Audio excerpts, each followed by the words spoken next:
If you have an interest in psychology, understanding personality, or are a psychology student, then this video is for you. You'll find out everything you need to know about Swiss psychiatrist and founder of analytical therapy, Carl Jung, in under 15 minutes. I first heard about him at university during a personality psychology course, and since then I'm reminded of him every now and then as I see the impact he left behind, particularly in the understanding of the human psyche and personality. So let's dive in to find out who he was, what he said, what his critics said, and what his legacy is. When absorbing a personality theory, it's equally important to understand the person behind the theory. So then, who was Carl Jung? Carl Jung was born in 1875 in Kessel, Switzerland, into a family deeply entwined with religious scholarship and spiritual practices. His father, Paul Jung, was a pastor and a scholar of Oriental languages, which introduced Carl to a world rich in symbolic meaning and intellectual pursuit from a young age. His mother, Emily Jung, had profound spiritual experiences and claimed to communicate with spirits, influencing Carl's lifelong fascination with the intersection of the psyche and the spiritual realm. In 1903, Jung married Emma Rutschenbach, a partnership pivotal not just in personal terms, but also as a collaborative intellectual relationship that significantly contributed to the development of parts of his theories. They had 5 children.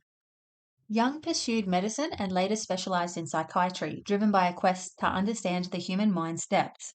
He began his career in classical clinical psychiatry. He developed the first scientific experiment to test Freud's theory of the unconscious, that it was the word association test.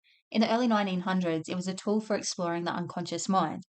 The test involves presenting a list of words to a subject and asking them to respond with the first word that comes to mind. For example, if the psychiatrist says family, the patient might respond with love or conflict. The psychiatrist would pay attention to differences in responses to particular words. Jung hypothesized that the unusual or delayed responses could indicate underlying unconscious complexes or emotional conflicts.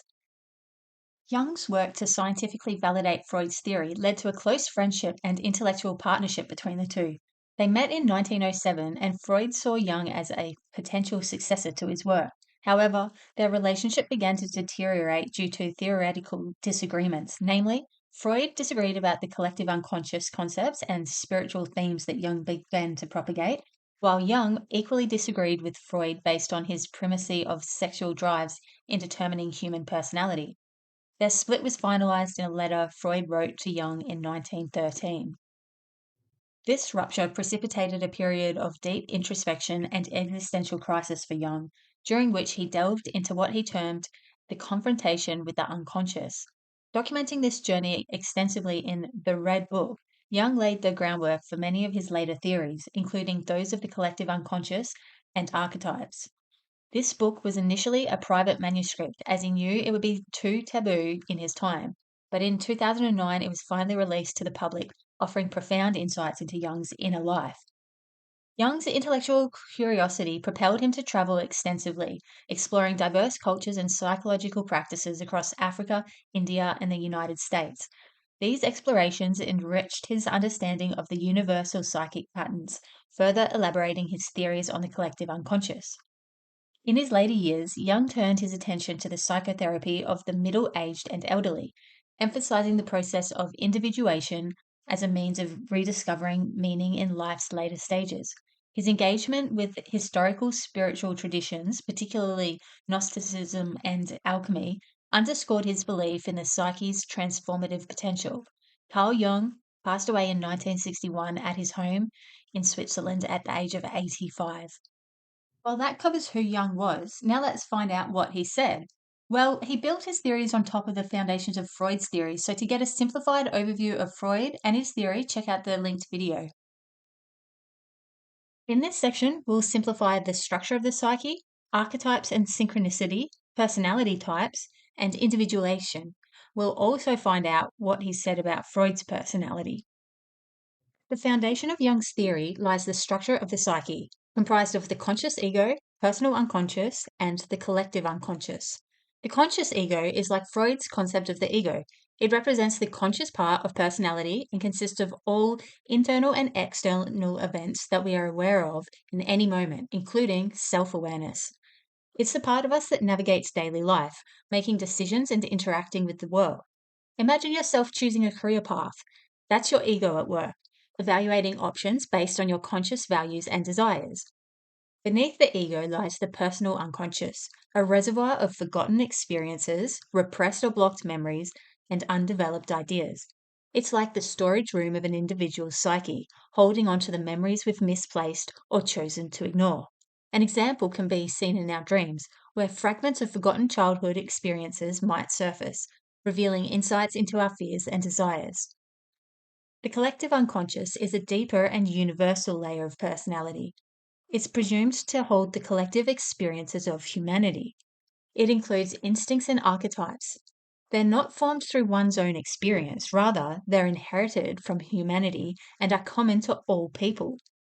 The collective unconscious can be seen as instinctive patterns and images that shape our understanding of the world. For instance, the archetype of the mother influences a person's expectations and relationships with nurturing figures in our lives, regardless of our culture or personal experiences. Archetypes channel great emotion and are the building block of the collective unconscious. They manifest in our personal lives through symbols and themes that reoccur in dreams, myths, literature, and art. They are innate, universal predispositions that shape behavior. An example of archetypes influencing the collective unconscious is found in narratives of World War II. This period of history is replete with stories of individuals who, facing great adversities, embark on a journey filled with challenges embodying the hero archetype. One potent example is Winston Churchill, whose leadership during the war mirrors the hero's call to adventure, facing the shadow archetype, that's Nazi Germany, with courage and resilience. Churchill's speeches and actions rallied the Allied forces, symbolising the collective fight against a common enemy, embodying the universal struggle between good and evil, theme deeply ingrained in the human psyche through the collective unconscious. The persona archetype represents the social roles and expectations we all encounter in our lives. Persona is a key component of his theory of the psyche as it represents the outward facing aspect of the personality that we present to the world. It plays a crucial role in social interactions and relationships.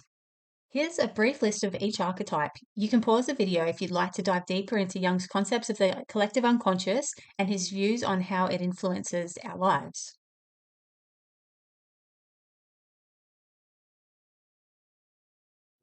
Synchronicity refers to meaningful coincidences that occur with no causal relationship, yet seem to have a significant connection.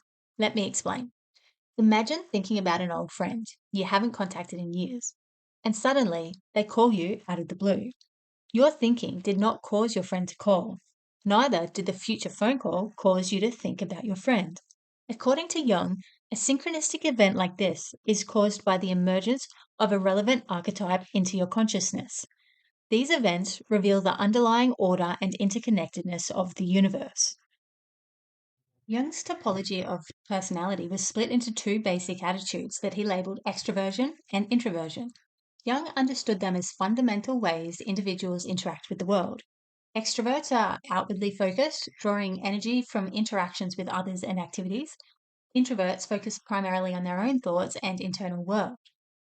So, how did Jung categorize his contemporaries? Interestingly, Jung analyzed the personality theories of Sigmund Freud and Alfred Adler and concluded that Freud was an extrovert while Adler was an introvert. Jung observed that, according to Freud's theory, the key elements of an individual are their relationships to people and the external world. In contrast, Adler's theories of personality focused more on the person's subjective experiences of striving for security and compensation for perceived inferiority. And this highlights the inherent problem with defining personality. Freud and Adler were both confined by their personality type to see only one interpretation of the psychology of others. The next theorist I'll cover is Alfred Adler in my personality psychology series, so subscribe if you're interested in that. Back to Jung's theory. Of the two basic attitudes, he proposed four basic functions of personality. That's sensing, thinking, feeling, and intuition. He defined these words in different ways than how we use them today. Sensing involves paying attention to concrete details and facts. Thinking involves logical analysis and decision making. Feeling involves evaluating things based on values and emotions, while intuition involves perceiving patterns and making connections. These functions were further divided into two categories, that is, rational and irrational functions. So, thinking and feeling were rational functions, while sensing and intuition were labeled as irrational functions. Each of these four functions are expressed in either an introverted way or an extroverted way. The process of individuation is central to Jung's theory, representing the psyche's quest for wholeness and self realization. It's the integration of the conscious with the unconscious, acknowledging and balancing opposites within oneself, such as masculinity and femininity, or rationality and emotionality.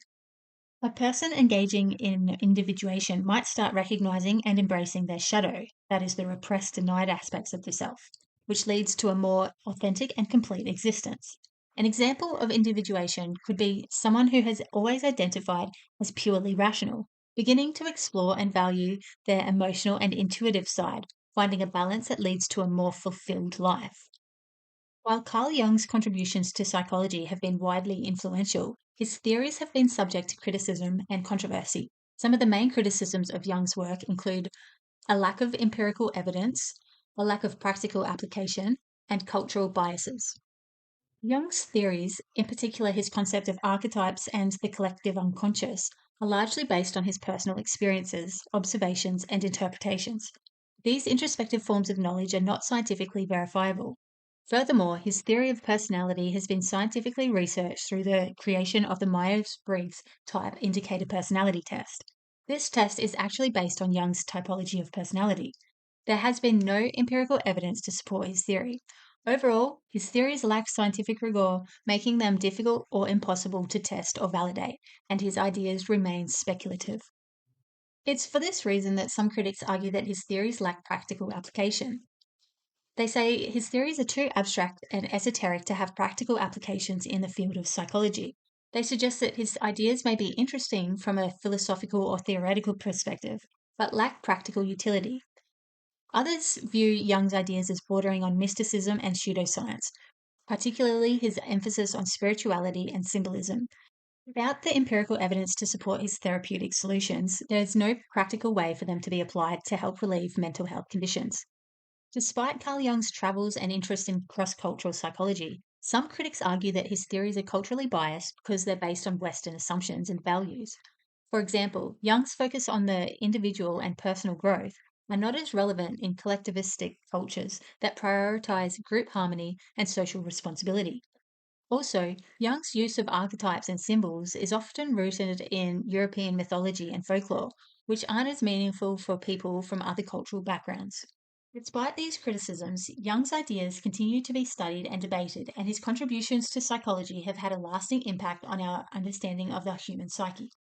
The Myers-Briggs type indicators is a highly popular personality test based on Jung's theories, and although it is not empirically validated, it is widely used in personality testing and career counselling. The scale of introversion and extroversion has been validated by scientific research and forms one of the 5 traits in the Big Five personality trait model. If you have an interest in this model, I have made a video explaining what it is and how it was created, so check that out if you're keen.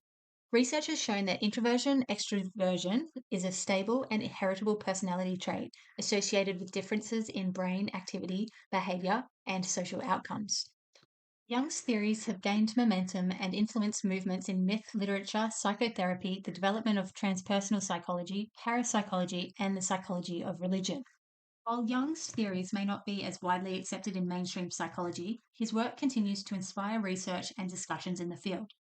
Your time and feedback is important to me. If you have any requests for topics I can simplify, let me know in the comments. If you got any value from this video and would like to see more, subscribe to the channel.